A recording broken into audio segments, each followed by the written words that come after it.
I used to spend my teen years doing three things: playing video games, fapping, and drinking a lot of vanilla Coke.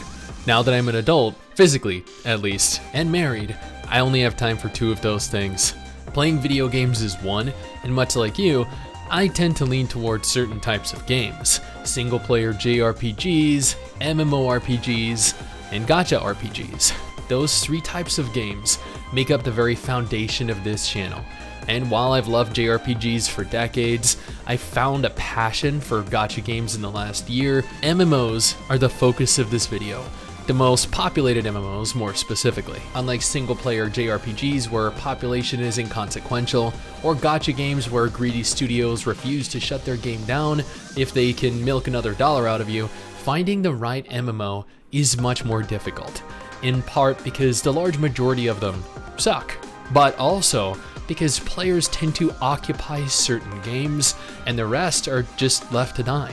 The core of an MMO is its multiplayer after all. Speaking of, our patrons are a core part of our community and this channel, so I would like to take a moment here to thank all of you for believing these videos have some form of value to you. You are all legends. Also, if you have a moment, consider following Mrs. Stix and I over on Twitter. With this in mind, I want to list the most popular MMORPGs available right now, totaling and across every major platform. For interested parties, statistics come from a number of different sources, never a singular one. The Elder Scrolls Online is a large open-world action MMORPG released in 2014.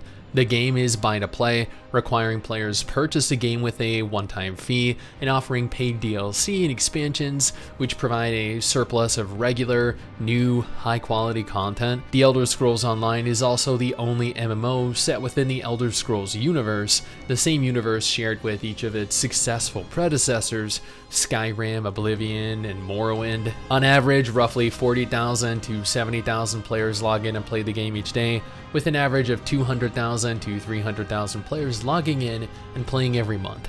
Currently available platforms include the PC, PS4, PS5, Xbox One, and Xbox XS. Tower of Fantasy is a stunning open-world anime action MMORPG released in 2022. The game is completely free to play, but locks weapons, the equivalent of a class, behind a gacha system that is largely beneficial to whales, large spenders. Tower of Fantasy has no ties to any other game, but has been compared quite often by many players to Genshin Impact, if Genshin were an MMO. On average, roughly 150,000 to 250,000 players log in and play the game every day, with an average of 300,000 to 400,000 players logging in and playing per month. Currently available platforms include PC, Android, and iOS. ODIN Valhalla Rising is a large open-world tab-target MMORPG with autoplay present on mobile devices, released in 2021.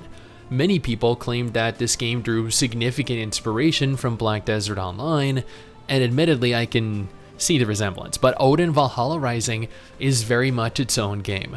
When this game released, it became the fastest growing, highest grossing mobile game of the year, bringing in over $100 million in roughly a month.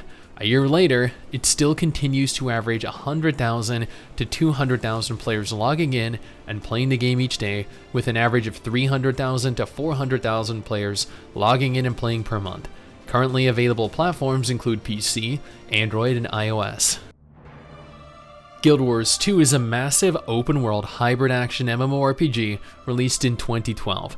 The base game, which is hundreds of hours long, is completely free to play, but expansions are offered at a premium one-time price, providing new zones, classes, features, and more. Guild Wars 2 is set within the same intellectual property as its predecessor, Guild Wars, but turned what was once an instance multiplayer game into a large-scale MMO. On average, roughly 100,000 to 200,000 players log in and played this game each day, with an average of 400,000 to 600,000 players logging in and playing per month. This game is a PC exclusive. GRAN Saga is a large open-world anime tab-target MMORPG with autoplay present on mobile devices, released in 2021. This game is absolutely gorgeous and is arguably one of the better-looking anime MMOs available. Much like ODIN listed earlier, GRAN Saga opened to the largest release in Korea, with over $100 million earned in a mere 3 weeks, breaking every single record for an MMO and mobile game both. On average, roughly 150,000 to 200,000 players log in and play the game each day, with an average of 500,000 to 600,000 players logging in and playing per month. Currently available platforms include PC, Android, and iOS. Black Desert Online is an enormous sandbox MMORPG with arguably the best true action combat available in an MMO, released in 2016. The game requires a one-time purchase, but every new, large update, including the classes and the continents that accompany them, are completely free. Black Desert Online is not connected to any other game currently, but the studio has confirmed somewhat of a sequel in the form of Crimson Desert. On average, roughly 80,000 to 120,000 players log in and play the game each day, with an average of 500,000 to 600,000 players logging in and playing per month. Currently available platforms include the PC, the PS4, and the Xbox One. RuneScape is a large, open-world, point-and-click MMORPG released in 2001. The game is completely free. Totaling RuneScape, RuneScape Mobile, and Old School RuneScape, the game averages 300,000 to 500,000 players logging in and playing the game each day, with an average of 400,000 to 600,000 players logging in and playing per month. Currently available platforms include PC, Android, and iOS. Black Desert Mobile is essentially Black Desert Online, if it were on mobile devices, with less features and more basic mechanics, released in 2018. The game is completely free to play, but has mobile monetization. On average, roughly 100,000 to 200,000 players log in and play the game each day, with an average of 600,000 to 800,000 players logging in and playing per month. Since this game is a mobile exclusive title, we can see that it garners hundreds of thousands of new downloads every single month and continues to pull in millions of dollars.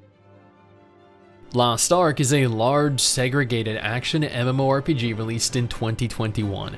The game is completely free, as are all major and minor patches. On average, roughly 300,000 to 400,000 players log in and play the game each day, with an average of 600,000 to 800,000 players logging in and playing per month. And I know a lot of you will claim a large portion of those are bots, but there's no way of discerning between bots and real players statistically. This game is a PC exclusive. Lineage 2M is a large, segregated autoplay MMORPG released in 2021. The game is free to play, but also has very strong mobile monetization, catering to whales with very deep pockets. Lineage 2M is set within the same universe as Lineage, Lineage 2, Lineage W, Lineage 2 Revolution, and a plethora of other quick cash grabs. On average, roughly 200,000 to 300,000 players log in and played this game each day, with an average of 600,000 to 800,000 players logging in and playing per month. This is mostly thanks to South Korea, where hundreds of thousands of players play, and the game continues to make millions of dollars per month. Currently available platforms include PC, Android, and iOS. Final Fantasy XIV is a large open-world tab-target MMORPG released in 2010. The game is one of 2 existing subscription-based MMOs, requiring you purchase a game, pay a monthly recurring fee, and then also pay for every expansion. Final Fantasy XIV is set within the constantly growing and constantly evolving Final Fantasy franchise, bringing the depth of storytelling the franchise is known for to a genre that has never seen anything like it before.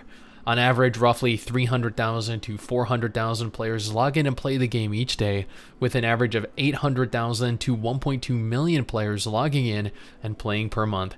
Currently available platforms include PC, PS4, and PS5. Diablo Immortal is a large, segregated action MMORPG released in 2022. The game is entirely free to play, but has a gacha system and very whale-heavy pay-to-win, catering to a certain demographic of player. Diablo Immortal is set within the same universe as the Diablo games that came before it, Diablo 1 through Diablo 3, including the upcoming 4 releasing next year. On average, roughly 200,000 to 300,000 players log in and play this game each day, with an average of 2 to 3 million players logging in and playing per month, which makes this one of the most played MMORPGs at this very moment. This is also very largely thanks to China. Currently available platforms include PC, Android, and iOS. World of Warcraft is a large open-world tab-target MMORPG released in 2004. With Final Fantasy XIV, WoW is one of 2 existing subscription-based MMOs, requiring you purchase a game, pay a monthly recurring fee, and then also pay for every expansion. World of Warcraft is set within the same universe as earlier Warcraft titles, albeit retconning certain stories and lore from previous games. Since the most recent Dragonflight expansion released a mere month ago, population numbers are much higher than they will be a few months from now, and although Blizz haven't given exact concrete numbers for sales, Shadowlands, the previous expansion, sold 3.7 million copies in its first day. So, while impossible to give specific numbers, we're looking at somewhere above 5 to 6 million currently active players playing per month. It's impossible to say how many players are logging in and playing daily. This game is also a PC exclusive. And that is it. These are the most popular, most played MMORPGs across PC, mobile, and console platforms. The MMOs that everyone is playing, the MMOs that continue to stand out amongst countless mediocre titles. If MMOs aren't your thing though, I got you covered with 2 videos you definitely need to check out. One featuring what I believe the best gacha games are in 2022. These are the defining games of the genre. And the other featuring a gacha game coming out that I think you need to be aware of.